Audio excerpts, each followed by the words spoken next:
Melihat Edward di bawah sinar matahari sungguh membuatku terpesona. Aku takkan pernah terbiasa dengannya, meskipun aku telah memandanginya seharian ini. Kulitnya putih meski agak memerah sepulang berburu kemarin. Tampak berkilau, seolah-olah ribuan berlian mungil tertanam di bawah permukaan kulitnya. Ia berbaring tak bergerak di rerumputan. Kaosnya tersingkap dan memamerkan dada bidangnya yang bercahaya. Lengannya yang telanjang juga berkilauan. Kelopak matanya yang keunguan dan berbinar terpejam. Meski tentu saja ia tidak tertidur. Patung yang sempurna, terukir dari bebatuan entah apa namanya, halus bagai pualam, berkilauan bagai kristal. Terkadang bibirnya bergerak-gerak, begitu cepat hingga seperti gemetar. Tapi ketika aku tanya, katanya ia sedang bernyanyi untuk dirinya sendiri, terlalu pelan untuk bisa kudengar. Aku juga menikmati sinar matahari, meskipun udara tidak cukup kering bagiku. Aku ingin berbaring, seperti yang dilakukannya, dan membiarkan matahari menghangatkan wajahku. Tapi, toh aku hanya duduk memeluk kakiku.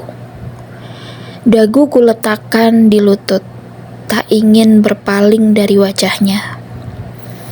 Angin bertiup pelan, membelai rambutku dan rerumputan yang menari-nari di sekitar tubuh Edward yang tak bergerak. Padang rumput yang awalnya sangat mengagumkan bagiku, kini tapak pudar di samping keberadaan Edward yang bersinar cemerlang.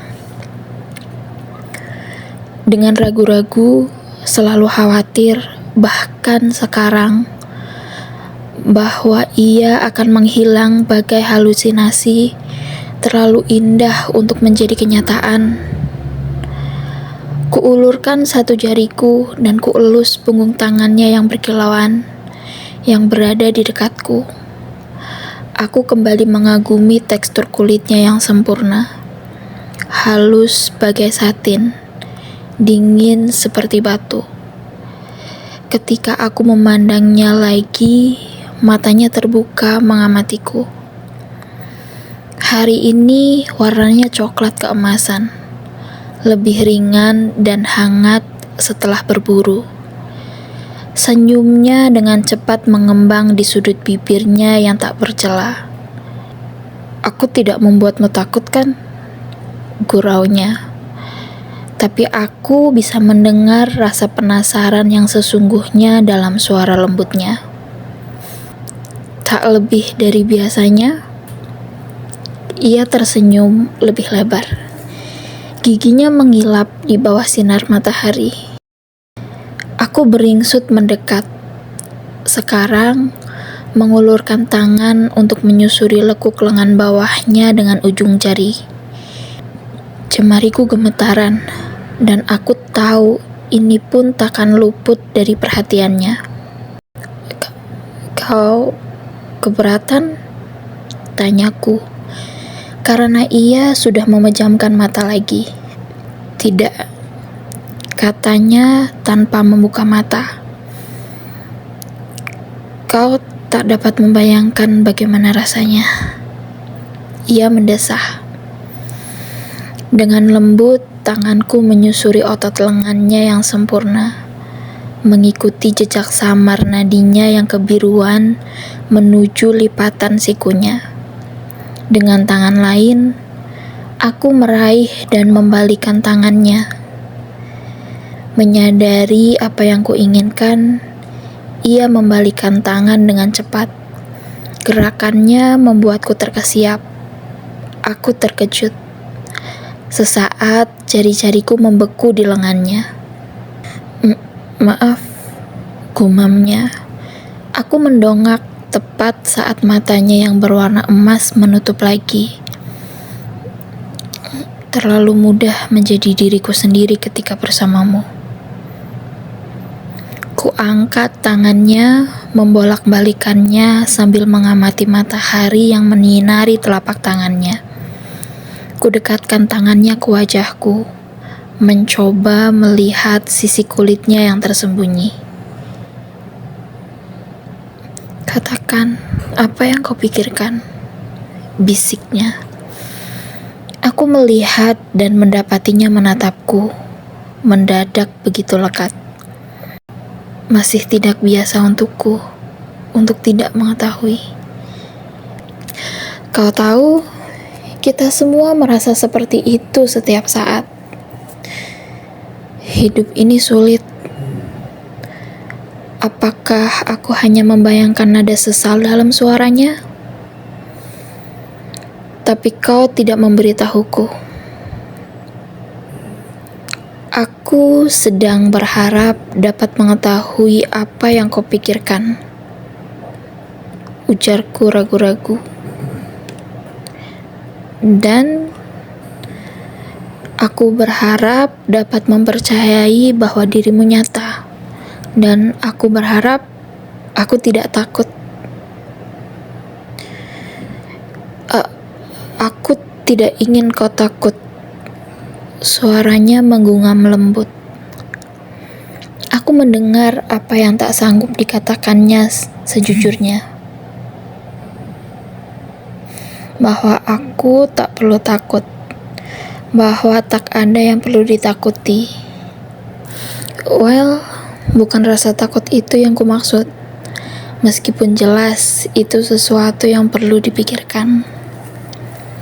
Semua berlangsung begitu cepat hingga aku tidak melihat gerakannya. Sekarang, ia setengah duduk, bertopang pada lengan kanannya. Telapak tangan kirinya masih dalam genggamanku. Wajah malaikatnya hanya beberapa senti dariku. Aku mungkin saja seharusnya menjauh dari kedekatannya yang tak disangka-sangka. Tapi aku tak bisa bergerak. Matanya yang keemasan memesonaku. "Lalu, apa yang kau takutkan?" bisiknya sungguh-sungguh. Tapi aku tak bisa menjawab seperti yang pernah ku alami sebelumnya. Aku mencium napas sejuknya di wajahku. Manis, nikmat, aroma yang membuatku meneteskan air liur. Tidak seperti apapun di dunia ini. Secara naluriah, tanpa berpikir, aku mendekat padanya, menghirupnya. Dan dia menghilang, melepaskan tangannya dariku. Ketika akhirnya mataku bisa melihat dengan fokus, ia berada 6 meter dariku. Berdiri di ujung padang rumput kecil ini, di bawah bayangan gelap pohon fir raksasa. Ia menatapku, matanya tampak kelam dalam bayangan itu. Ekspresinya tak dapat kutebak. Aku bisa merasakan kekecewaan dan perasaan syok terpancar di wajahku. Tanganku yang kosong bagai tersengat. Maafkan aku, Edward, bisikku. Aku tahu ia bisa mendengarnya. "Beri aku waktu sebentar," sahutnya, cukup lantang untuk bisa didengar telingaku yang tidak terlalu peka. Aku duduk diam tak bergerak. Setelah 10 detik yang terasa sangat lama, ia berjalan kembali ke arahku. Pelan untuk ukurannya. Ia berhenti meski beberapa meter jauhnya dan duduk anggun di tanah. Kakinya menyilang. Tak sekalipun ia pernah melepaskan pandangannya dariku. Ia menghela napas panjang 2 kali, lalu tersenyum menyesal. Aku sangat menyesal," ujarnya ragu. "Apakah kau bisa mengerti maksudku kalau ku bilang Aku hanya manusia? Aku mengangguk sekali, tak bisa tersenyum mendengar gurauannya. Adrenalin memompa deras di nadiku ketika pemahamanku akan bahaya pelan-pelan muncul.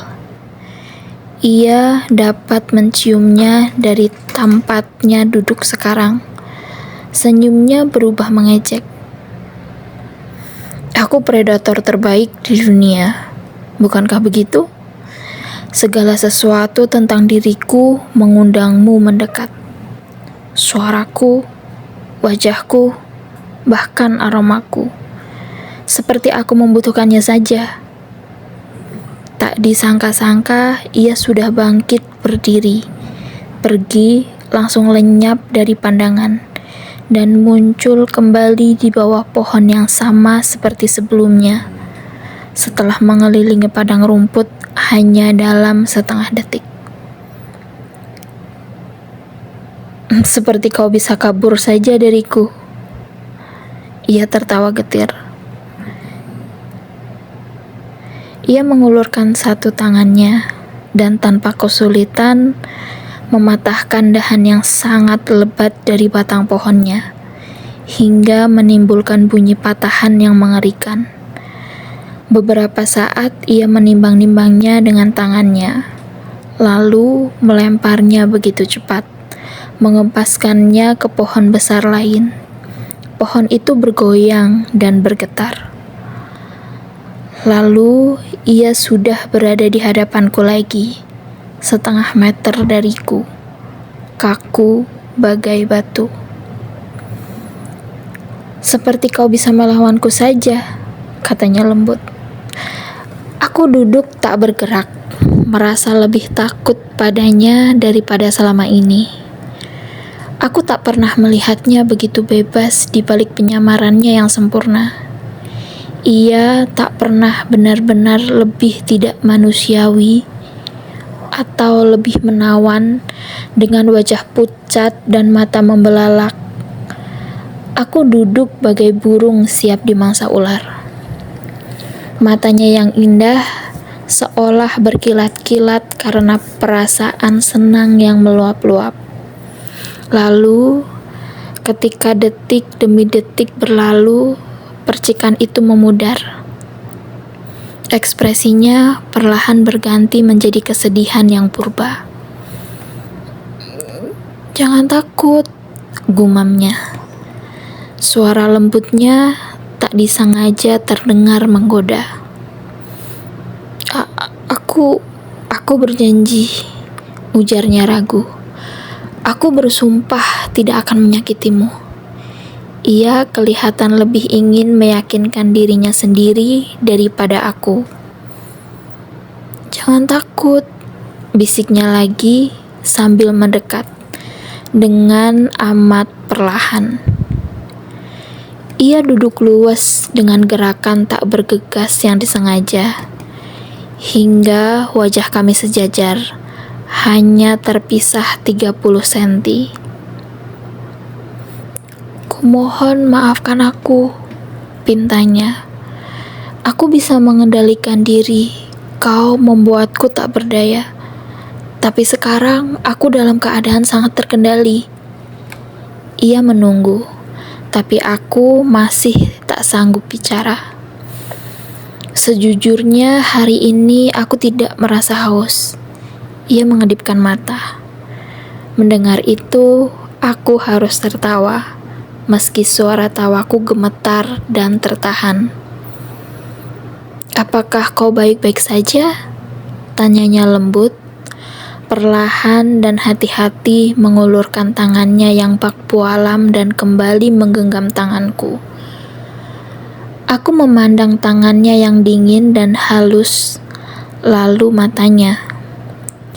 Mata itu lembut, penuh penyesalan.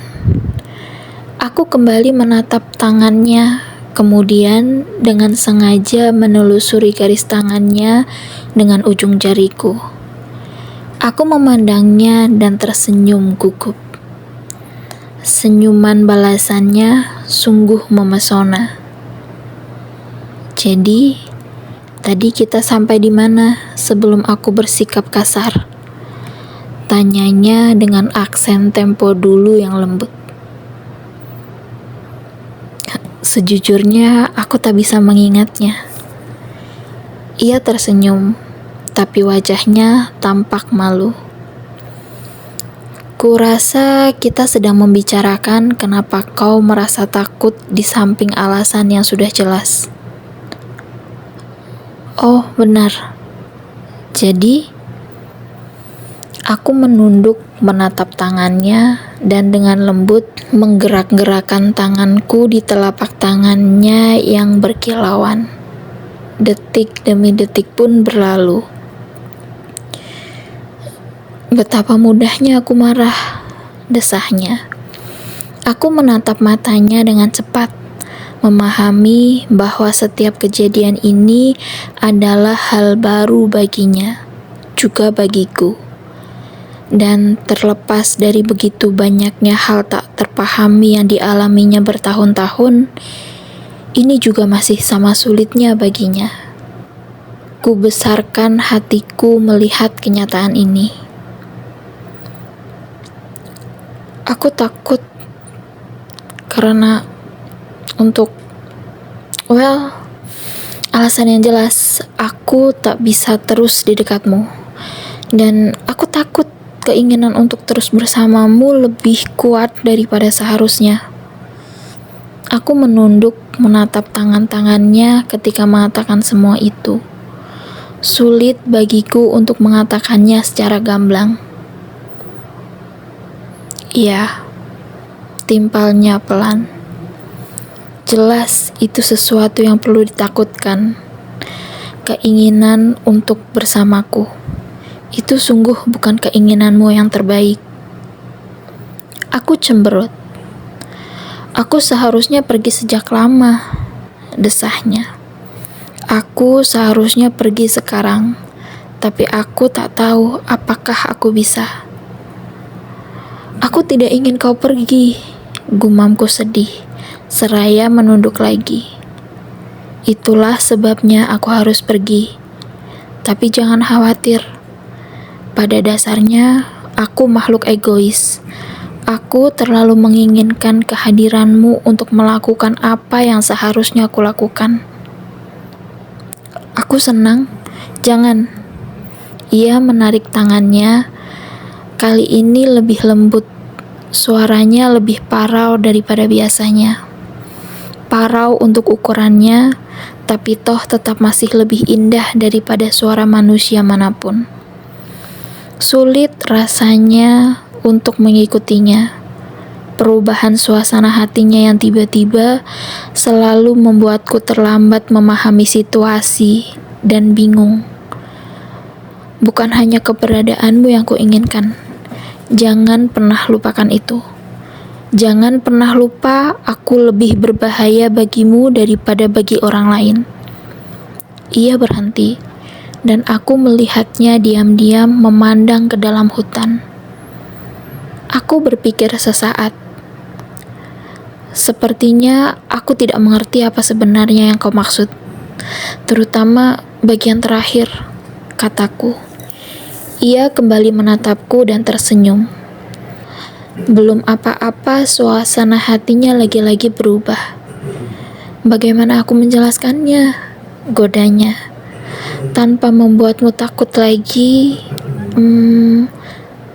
tanpa terlihat memikirkannya, ia meletakkan tangannya dalam genggamanku, dan aku menggenggamnya erat-erat dengan kedua tanganku. Ia memandang tangan kami. Kehangatan ini luar biasa menyenangkan. Ia mendesah. Sesaat berlalu saat ia mengumpulkan pikirannya. Kau tahu bagaimana orang-orang menikmati rasa yang berbeda-beda? Ia memulai. Beberapa orang menyukai es krim coklat, yang lain memilih stroberi. Aku mengangguk. Maaf, aku menggunakan makanan sebagai perumpamaan. Aku tak tahu cara lain untuk menjelaskannya. Aku tersenyum. Ia balas tersenyum menyesal. Kau tahu, setiap orang punya aroma berbeda, inti berbeda. Bila kau mengunci seorang peminum dalam ruangan penuh bir basi, dia akan dengan senang meminumnya. Tapi dia bisa menolaknya kalau ia memang ingin. Kalau ia bukan peminum lagi.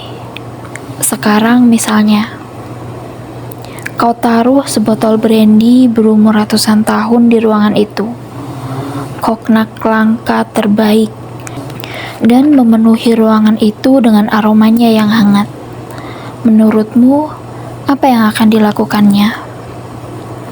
Kami duduk diam, saling menatap, mencoba membaca pikiran satu sama lain.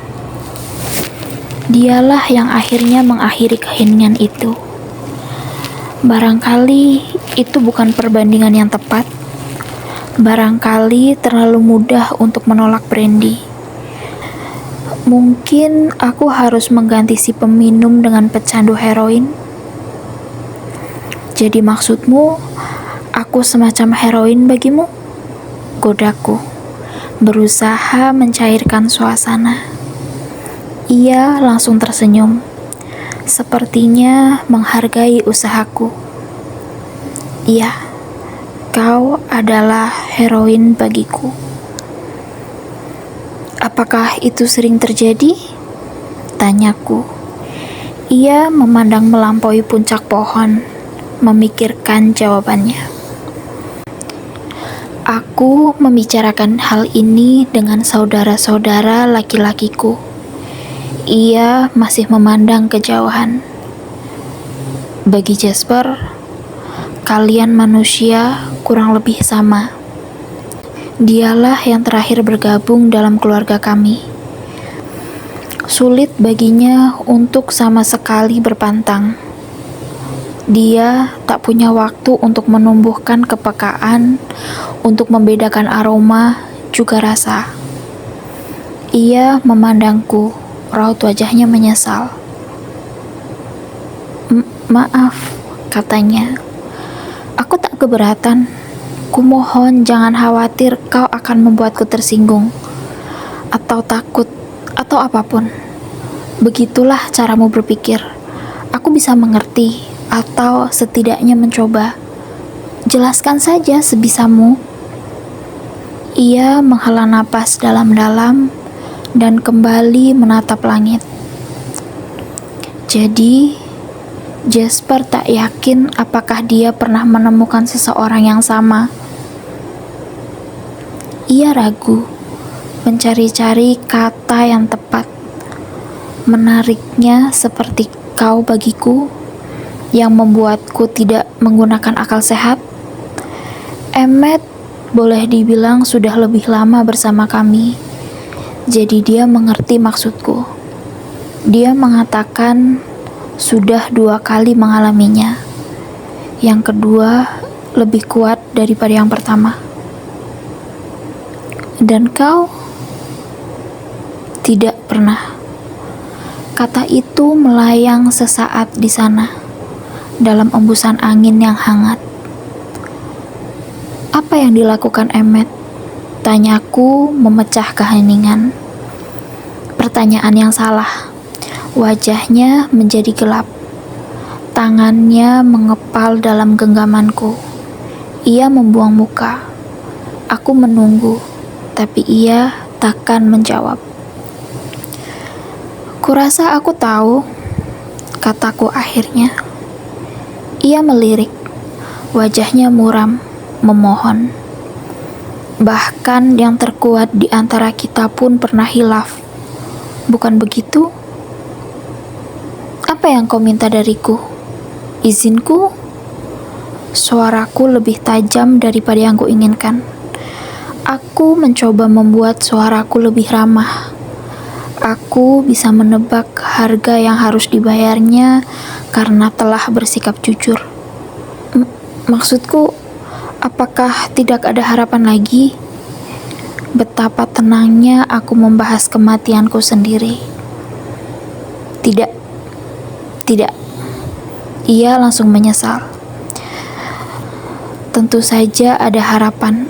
Maksudku, tentu saja aku tidak akan... Ia tidak menyelesaikan kalimatnya. Matanya nanar menatapku. Kisah kita berbeda, Emmet. Dia tidak mengenal kedua gadis itu. Mereka hanya kebetulan berpapasan dengannya. Kejadiannya sudah lama sekali, dan dia tidak setangkas dan sehati-hati sekarang. Ia terdiam dan mengamatiku lekat-lekat ketika aku merenungkannya. Jadi, kalau kita bertemu, di lorong gelap atau apa, nyaliku menciut. Aku harus mengerahkan segenap kemampuan agar tidak melompat ke tengah kelas penuh murid, dan sekonyong-konyong ia berhenti, memalingkan wajah. Ketika kau berjalan melewatiku, aku bisa saja menghancurkan semua yang Carlos bangun untuk kami saat itu juga. Seandainya aku tidak menyangkal rasa hausku sejak, bertahun-tahun yang lalu, aku takkan sanggup menghentikan diriku sendiri. Ia berhenti, memandang geram pepohonan. Ia memandangku muram. Kami mengingat saat-saat itu. Kau pasti menduga aku kerasukan. Aku tidak mengerti alasannya. Bagaimana kau bisa membenciku secepat itu? Bagiku, rasanya kau seperti semacam roh jahat yang dikirim langsung dari nerakaku sendiri untuk menghancurkanku. Aroma yang menguar dari kulitmu, kupikir akan membuatku gila pada hari pertama itu. Dalam 1 jam itu, aku memikirkan 100 cara berbeda untuk memancingmu keluar dari ruangan itu bersamaku agar aku bisa berdua saja denganmu. Dan aku terus melawan keinginan itu. Memikirkan keluargaku, apa yang akan menimpa mereka akibat kebodohanku. Aku harus pergi, menghilang sebelum aku mengucapkan kata-kata yang bisa membuatmu mengikutiku.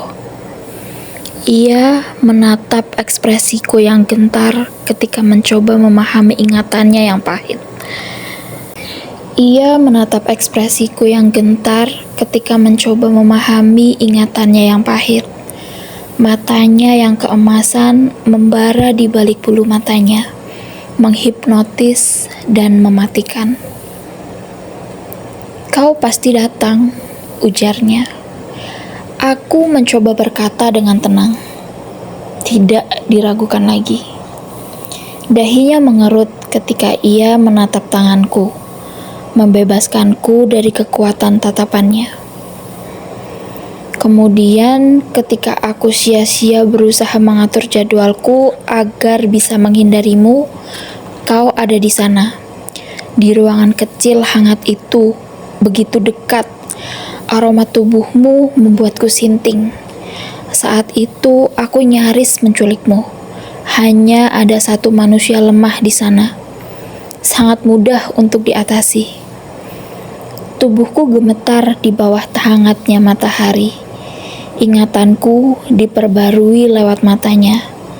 Hanya saja sekarang aku menyadari bahayanya. Miskop yang malang. Aku bergidik lagi mengingat betapa aku nyaris menjadi penyebab kematiannya. Tapi aku menolaknya. Aku tidak tahu bagaimana. Aku memaksa diriku agar tidak menunggumu, tidak mengikutimu dari sekolah. Bagiku, di luar lebih mudah, karena di sana aku tidak bisa mencium aromamu. Aku bisa berpikir dengan jernih, membuat keputusan yang tepat. Aku meninggalkan yang lain di dekat rumah. Aku kelewat malu memberitahu mereka betapa lemahnya diriku. Mereka hanya tahu ada sesuatu yang sangat salah. Lalu aku pergi menemui Caroline di rumah sakit untuk memberitahunya aku akan pergi. Aku menatapnya terpana. Aku bertukar mobil dengannya. Bahan bakar mobilnya penuh dan aku tak ingin berhenti. Aku tidak berani pulang menemui Esme. Dia tidak akan tinggal diam sampai mengetahui apa yang terjadi. Dia akan mencoba meyakinkanku bahwa itu tidak penting. Keesokan paginya, aku sudah berada di Alaska. Ia terdengar malu, seolah-olah mengakui betapa pengecut dirinya. 2 hari aku di sana bersama beberapa kenalan lama. Tapi aku rindu rumah. Aku benci karena telah mengecewakan Esme dan yang lainnya, keluarga adopsiku. Dalam udara bersih pegunungan, sulit mempercayai betapa sangat menggodanya dirimu. Aku meyakinkan diriku sendiri bahwa melarikan diri menunjukkan betapa lemah diriku. Sebelumnya, aku juga pernah menghadapi cobaan. Tidak sebesar ini, dekat pun tidak, tapi aku kuat. Siapa kau ini? Gadis kecil tak penting. Tiba-tiba ia nyengir, yang mengusirku dari tempat yang ingin kutinggali. Jadi aku pun kembali. Pandangannya menerawang. Aku tak sanggup berkata-kata. Aku melakukan tindakan pencegahan. Berburu, makan lebih banyak dari biasa sebelum bertemu lagi denganmu. Aku yakin aku cukup kuat untuk memperlakukanmu seperti manusia lainnya. Aku sombong mengenai hal ini. Kenyataannya, bahwa aku tak dapat membaca pikiranmu untuk mengetahui reaksimu terhadapku benar-benar menggangguku. Aku tak terbiasa melakukannya lewat perantara. Mendengarkan pikiranmu melalui pikiran Jessica, pikirannya tidak terlalu orisinal dan sangat mengganggu harus merendahkan diri seperti itu. Lagi pula, aku tidak tahu apakah kau bersungguh-sungguh dengan ucapanmu. Sangat menyebalkan. Ia cemberut mengingatnya. Aku ingin kau melupakan sikapku pada hari pertama itu, bila mungkin. Jadi, aku mencoba berbicara denganmu seperti yang akan kulakukan dengan siapapun. Sebenarnya, aku sangat ingin. Aku berharap dapat menguraikan sebagian pikiranmu, tapi kau terlalu menarik. Aku mendapati diriku tertawan dalam ekspresimu. Dan sesekali kau mengibas-ngibaskan tangan atau rambutmu, dan aroma yang menguar membuatku terkesima lagi. Tentu saja, kemudian kau nyaris mati tepat di hadapanku. Baru setelahnya, aku menemukan alasan yang sangat tepat mengapa aku bereaksi seperti itu. Karena jika aku tidak menyelamatkanmu, jika darahmu tercecer di sana, di depanku, kurasa aku takkan bisa menghentikan diriku mengungkapkan siapa diri kami sebenarnya. Tapi aku baru memikirkan alasan itu setelahnya. Saat itu, yang bisa kupikirkan hanya jangan dia. Ia memejamkan mata, larut dalam pengakuannya yang menyiksa. Aku mendengarkan, lebih antusias daripada rasional. Akal sehatku mengingatkan, seharusnya aku takut. Tapi, sebagai ganti, aku lega. Akhirnya bisa mengerti. Aku sangat bersimpati atas penderitaannya. Bahkan sekarang, ketika ia mengakui hasratnya untuk menghabisi nyawaku. Akhirnya aku bisa bicara, meski suaraku samar-samar. Di rumah sakit, matanya berkilat-kilat menatapku. Aku kaget. Aku tak percaya aku telah membahayakan diri kami, menaruh diriku dalam kuasamu, dirimu dari semua orang yang ada. Seolah-olah aku memerlukan alasan lain untuk membunuhmu. Kami beringsut menjauh ketika kata itu terucap. Tapi efeknya justru kebalikannya. Ia bergegas melanjutkan. Aku bertengkar dengan Rosalie, Emmet, dan Jasper ketika mereka bilang, sekaranglah waktunya. Pertengkaran terburuk kami. Caroline membelaku. Begitu juga Alice. Ia meringis ketika menyebut nama itu. Aku tak bisa menebak alasannya. Esme menyuruhku melakukan apa saja yang harus kulakukan untuk tetap tinggal. Ia menggeleng tulus. Sepanjang keesokan harinya, aku membaca pikiran setiap orang yang berbicara denganmu, dan aku terkejut kau memegang kata-katamu. Aku sama sekali tidak memahami dirimu, tapi aku tahu aku tak bisa terlibat lebih jauh lagi denganmu. Aku berusaha sekuat tenaga untuk menjauhimu, dan setiap hari aroma kulitmu, napasmu, rambutmu memukulku sama kerasnya seperti hari pertama. Mata kami kembali bertemu, dan aku terkejut melihat betapa lembut tatapannya. Karenanya, lanjutnya, akan lebih baik jika aku mengungkapkan siapa kami pada saat pertama itu daripada sekarang, di sini, tanpa saksi dan apapun yang bisa menghentikanku, seandainya aku akan menyakitimu. Cukup manusiawi bagiku untuk bertanya, kenapa? Isabella. Ia mengucapkan nama lengkapku dengan hati-hati, kemudian mengacak-acak rambutku dengan tangannya. Sentuhan ringannya membuat sekujur tubuhku tegang. Bella, aku takkan bisa memaafkan diriku jika aku sampai menyakitimu. Kau tak tahu betapa itu menyiksaku. Ia menunduk, kembali malu-malu.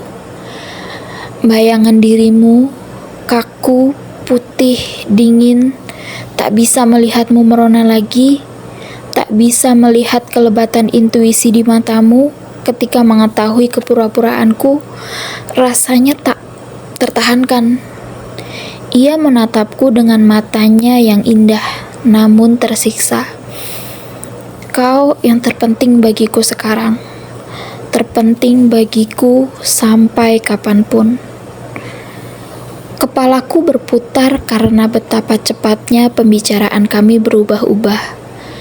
Dari topik menyenangkan tentang kematianku, sekonyong-konyong kami mengungkapkan perasaan kami.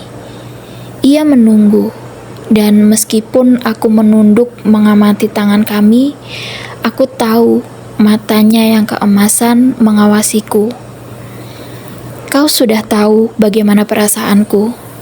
Tentu saja, kataku akhirnya.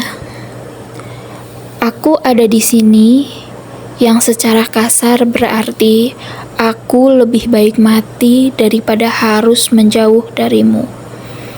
Wajahku muram. Bodohnya aku. Kau memang bodoh. Ia menimpaliku sambil tertawa. Tatapan kami bertemu, dan aku ikut tertawa. Kami sama-sama menertawakan kebodohan dan kemustahilan situasi itu. Jadi, singa jatuh cinta pada domba, gumamnya. Aku berpaling, menyembunyikan mataku, sementara hatiku senang mendengar kata-kata itu. Domba bodoh. desahku.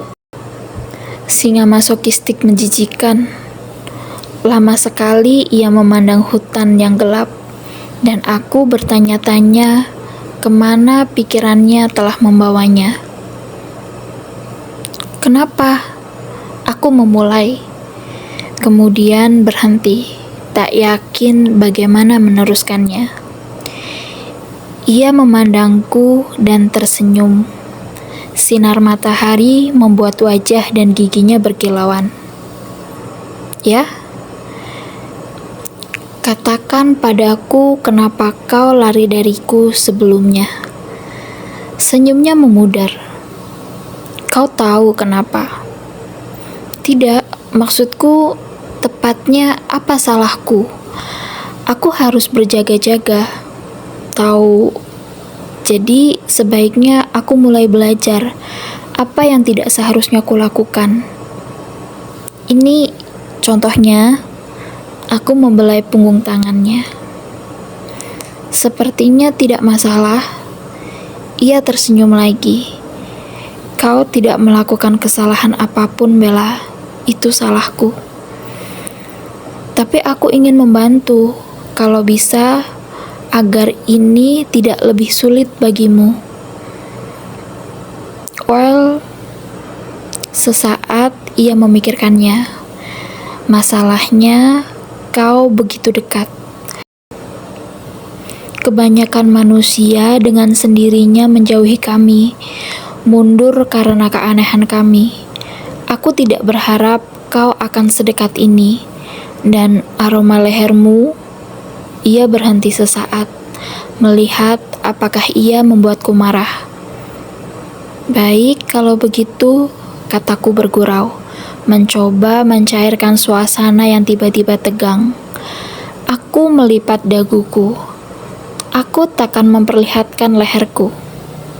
Berhasil, ia tertawa. Tidak, sungguh lebih pada kejutannya daripada yang lainnya. Tidak, sungguh lebih pada kejutannya daripada yang lainnya. Ia mengangkat tangannya yang bebas dan menaruhnya dengan lembut di leherku. Aku duduk diam tak bergerak. Sentuhannya yang dingin bagai peringatan alami. Peringatan yang menyuruhku untuk takut. Namun, tak ada rasa takut dalam diriku. Bagaimanapun, yang ada justru perasaan lain. Lihat kan? Katanya, benar-benar tidak apa-apa. Darahku mengalir deras, dan aku berharap bisa memperlambatnya. Sadar ini pasti membuat segalanya lebih sulit. Detak jantung dalam nadiku, pasti ia bisa mendengarnya. Rona pipimu cantik, gumamnya. Dengan lembut, ia membebaskan tangannya yang lain. Tanganku jatuh lunglai di pangkuannya. Dengan lembut, ia membelai pipiku, lalu memegang wajahku di antara sepasang tangan pualamnya. Jangan bergerak, bisiknya. Seolah aku belum membeku saja. Seolah aku belum membeku saja. Perlahan, tanpa mengalihkan pandangan dariku, ia mencondongkan wajah ke arahku. Lalu tiba-tiba, namun dengan teramat lembut, ia menempelkan pipinya yang dingin di relung leherku. Aku tak bisa bergerak, bahkan bila menginginkannya. Aku mendengarkan suara napasnya yang teratur, mengawasi bagaimana matahari dan angin bermain-main di rambutnya yang perunggu, lebih manusiawi daripada bagian dirinya yang lain. Dengan kelambatan disengaja, tangan-tangannya meluncur menuruni leherku. Aku gemetar, dan aku mendengarnya terengah. Tapi tangannya tidak berhenti ketika dengan lembut beralih ke bahuku, kemudian berhenti. Wajahnya bergeser ke samping. Hidungnya menyusuri tulang selangkaku. Ia berhenti. Salah satu sisi wajahnya menempel lembut di dadaku. Mendengarkan detak jantungku. Desahnya. Aku tak tahu berapa lama kami duduk diam tanpa bergerak. Bisa jadi berjam-jam. Akhirnya, detak jantungku memelan, tapi ia tidak bergerak atau bicara lagi ketika memegangku. Aku tahu kapanpun ini bisa jadi kelewat berlebihan, dan hidupku bisa berakhir. Begitu cepat hingga aku bahkan mungkin takkan menyadarinya. Dan aku tak bisa membuat diriku ketakutan. Aku tak bisa memikirkan apapun, kecuali bahwa ia sedang menyentuhku. Kemudian, terlalu cepat ia melepaskanku. Sorot matanya damai. Tidak akan sesulit itu lagi, katanya puas. Apakah sulit sekali bagimu? Tak seburuk yang kubayangkan. Kau? Tidak, itu tidak buruk bagiku. Ia tersenyum mendengar nada suaraku. Kau tahu maksudku? Aku tersenyum. Kemarilah. Ia meraih tanganku dan menaruhnya di pipinya. Bisa kau rasakan hangatnya? Kulitnya yang biasanya dingin nyaris hangat, tapi aku nyaris tidak memperhatikan. Berhubung aku sedang menyentuh wajahnya, sesuatu yang selalu kuimpikan sejak hari pertama aku melihatnya. Jangan bergerak, bisikku. Tak ada yang bisa setenang Edward. Ia memejamkan mata dan diam tak bergerak bagai batu. Sebuah ukiran dalam genggamanku. Aku bergerak bahkan lebih pelan daripadanya, berhati-hati agar tidak membuat gerakan yang tidak diinginkan. Ku belai pipinya dengan lembut, mengusap kelopak matanya, bayangan keunguan di bawah matanya. Ku telusuri bentuk hidungnya yang sempurna.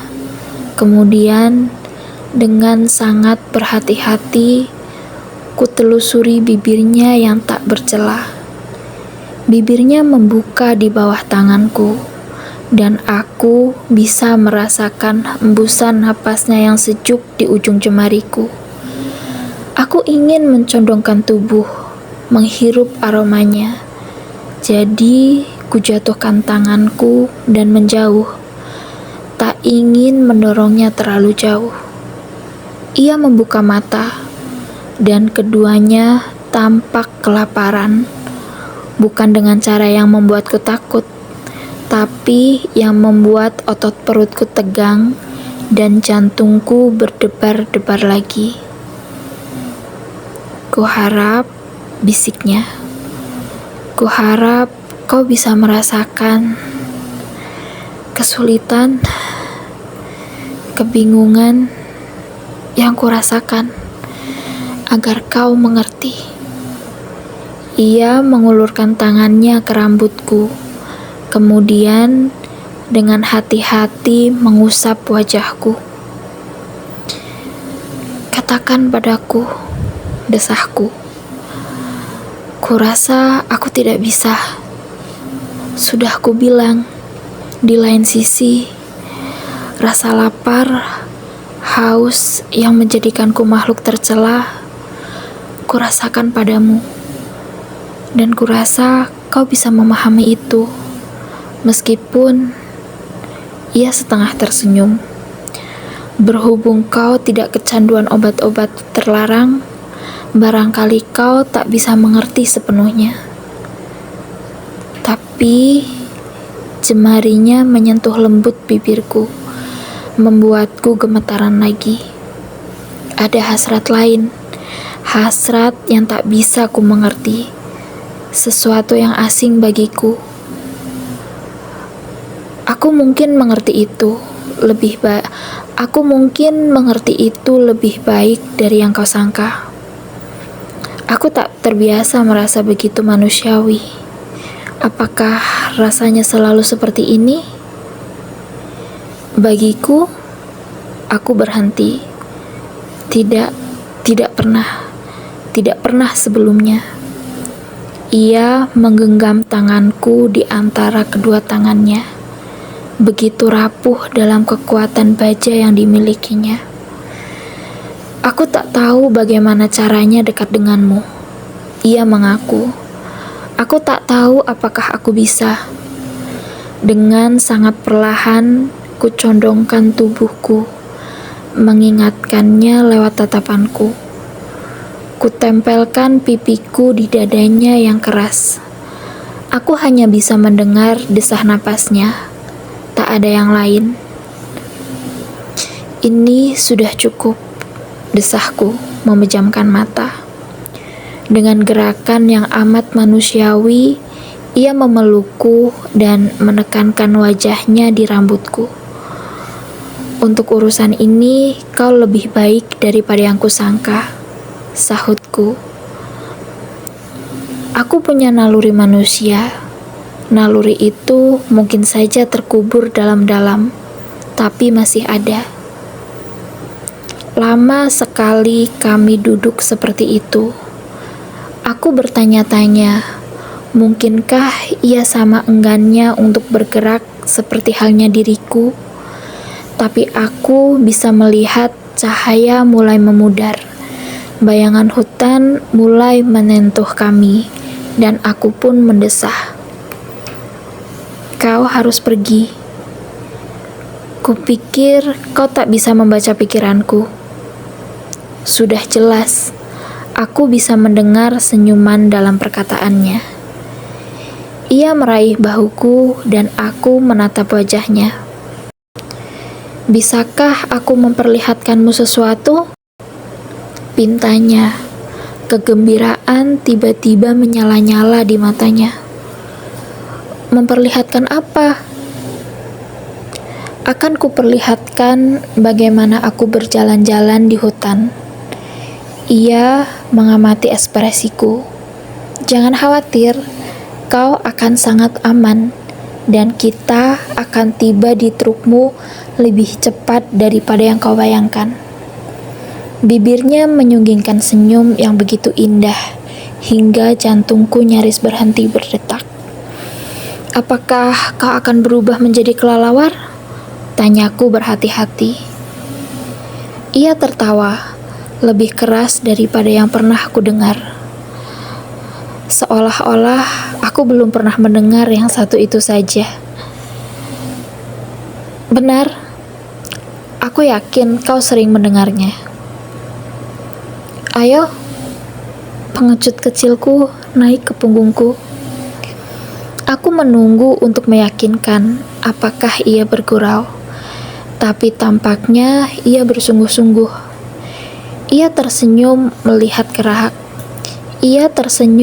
melihat keraguanku, lalu mengulurkan tangan meraihku. Jantungku bereaksi. Meskipun tak bisa mendengar pikiranku, ia tetap bisa mengetahuinya lewat detak jantungku. Kemudian, ia mengayunkanku ke punggungnya tanpa aku perlu bersusah payah. Setelah itu, aku mengaitkan tangan dan kakiku di tubuhnya begitu erat, hingga bisa membuat orang biasa tersedak. Rasanya seperti memeluk batu. Aku agak lebih berat daripada tas ranselmu. Aku mengingatkannya. Hah, dengusnya. Aku nyaris bisa mendengar ia memutar bola matanya. Aku tak pernah melihatnya begitu bersemangat sebelumnya. Ia membuatku terkejut. ketika sekonyong-konyong ia meraih tanganku, menekankan telapak tanganku ke wajahnya dan menghirupnya dalam-dalam. Selalu lebih mudah daripada sebelumnya, gumamnya. Kemudian ia berlari. Jika sebelumnya keberadaannya pernah membuatku mengkhawatirkan kematian, itu tak sebanding dengan yang kurasakan saat ini. Ia menerobos kegelapan hutan yang lebat bagai peluru, bagai hantu.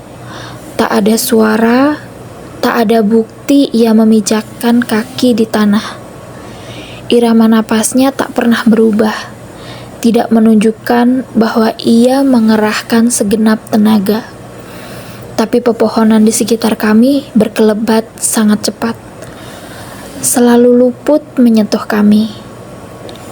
Aku terlalu takut untuk memejamkan mata, meskipun hawa hutan yang sejuk menyapu wajahku dan membakarnya.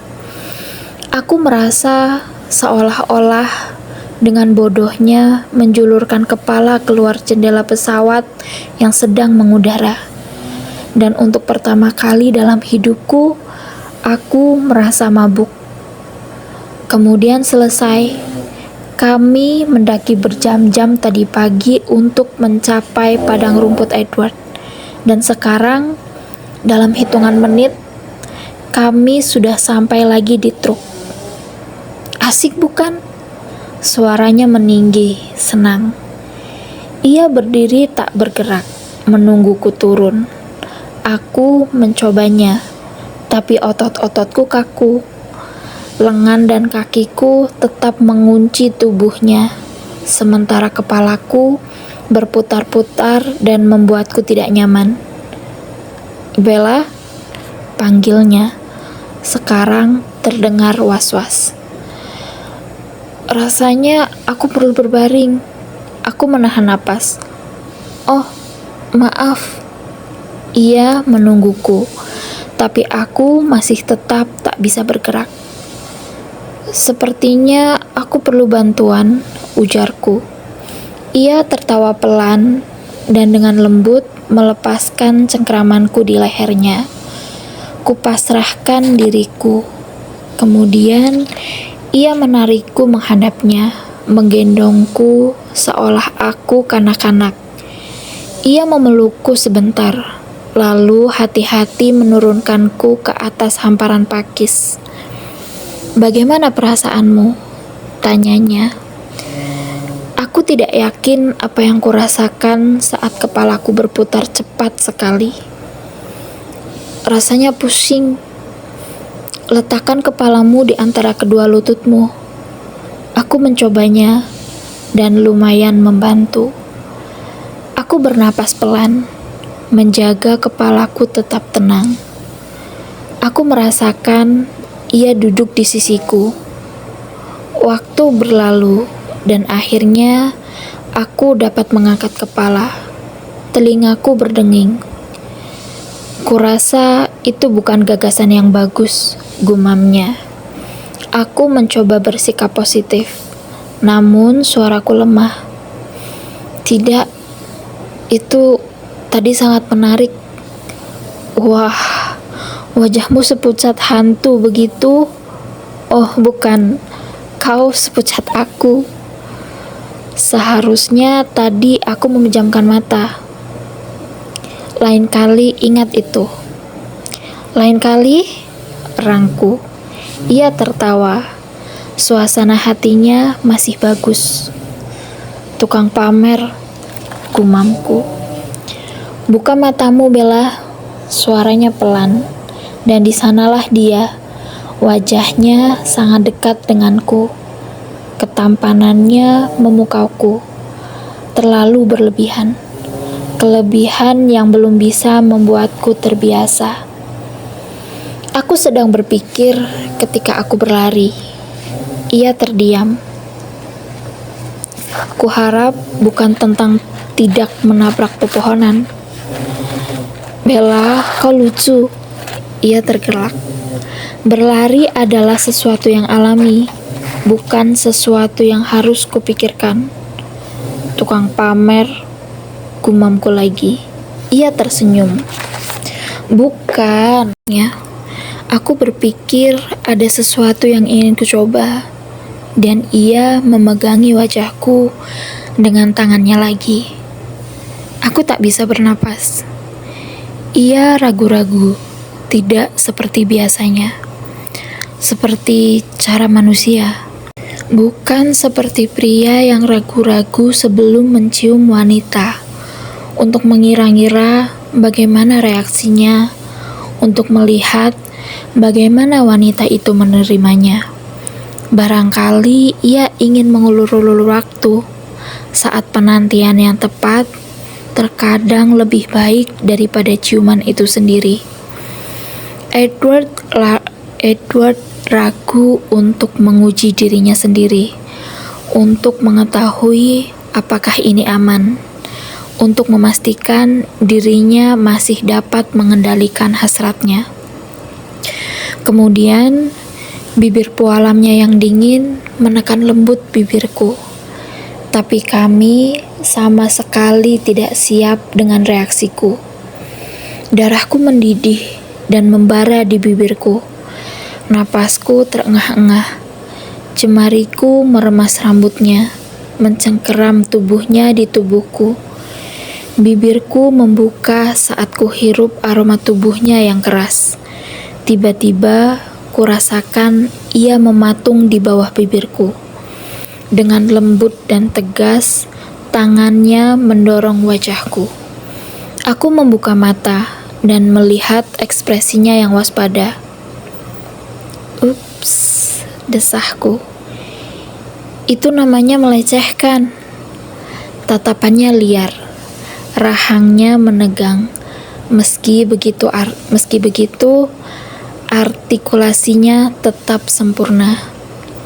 Ia memegang wajahku hanya beberapa senti dari wajahnya. Aku terpana dibuatnya. Haruskah Aku mencoba menahan diri, memberinya sedikit ruang. Tangannya tidak mengizinkanku bergerak sedikit pun. Tidak, aku bisa menolerirnya. Tolong tunggu sebentar. Suaranya sopan, terkendali. Aku terus menatap matanya, memerhatikan hasrat yang berkobar-kobar di dalamnya mulai memudar dan melembut. Kemudian ia tersenyum, dan senyumnya tak disangka-sangka sangat nakal. Nah, katanya, jelas puas dengan dirinya sendiri. Bisa ditolerir? Tanyaku. Ia tertawa keras. Aku lebih kuat daripada yang kuduga. Senang mengetahuinya.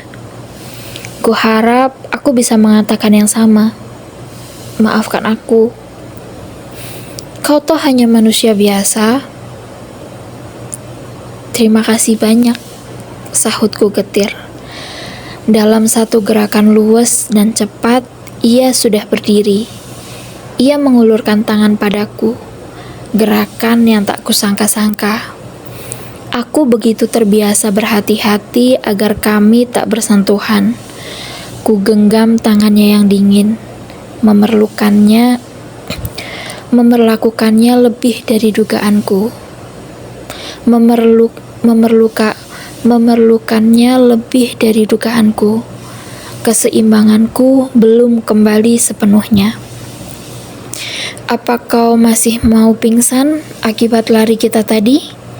Atau karena ciumanku yang menghanyutkan? Betapa ceria, betapa manusianya dia ketika sedang tertawa. Betapa ceria, betapa manusianya dia ketika sedang tertawa sekarang ini. Wajah malaikatnya tampak tenang. Ia adalah Edward yang berbeda dari yang ku kenal, dan aku merasa lebih tergila-gila lagi padanya. Akan menyakitkan bila harus berpisah darinya sekarang. Akan menyakitkan bila harus berpisah darinya sekarang. Aku tidak yakin aku masih pening. Akhirnya aku berhasil menyahut. Kurasa gabungan keduanya. Kurasa kau harus membiarkanku mengemudi. Kau gila ya? Aku bisa mengemudi lebih baik darimu, bahkan pada hari terbaikmu. Godanya. Refleksmu jauh lebih lambat. Aku yakin itu benar. Tapi kurasa keberanianku atau trukku bisa menerimanya. Percayalah Bella, sedikit saja. Kuselipkan tanganku di saku celana, menggenggam kunci mobilku erat-erat. Tidak sedikit pun. Alisnya terangkat tak percaya. Aku mulai mengitarinya menuju sisi pengemudi. Ia mungkin membiarkanku lewat kalau saja aku tidak terhuyung. Tapi kalau dipikir-pikir lagi, ia mungkin tidak akan membiarkanku lewat sama sekali. Lengannya menciptakan perangkap tak tertembus di sekeliling pinggangku. Bella, aku telah mengerahkan segenap usaha yang kubisa untuk menjagamu tetap hidup. Aku takkan membiarkanmu mengemudi ketika berjalan lurus pun kau tak bisa. Aku takkan membiarkanmu mengemudi ketika berjalan lurus pun kau tak bisa. Lagi pula, seorang teman takkan membiarkan temannya mengemudi dalam keadaan mabuk. Kutipnya sambil tergelak. Aku bisa mencium aroma manis yang tak tertahankan dari dadanya. Mabuk? Timpalku keberatan. Kau mabuk oleh kehadiranku. Ia memamerkan senyumnya yang menggoda lagi. Aku tak bisa menyangkal yang satu itu.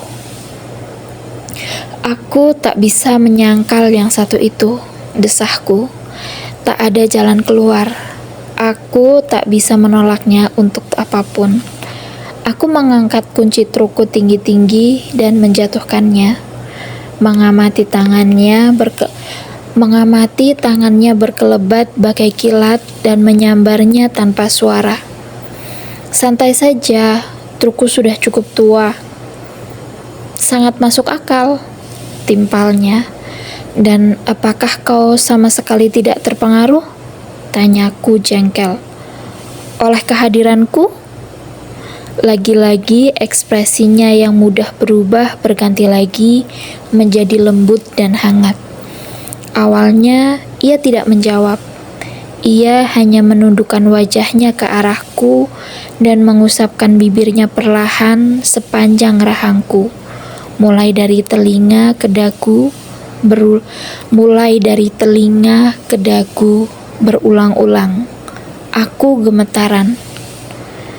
Bagaimanapun, akhirnya ia bergumam. Refleksku lebih baik.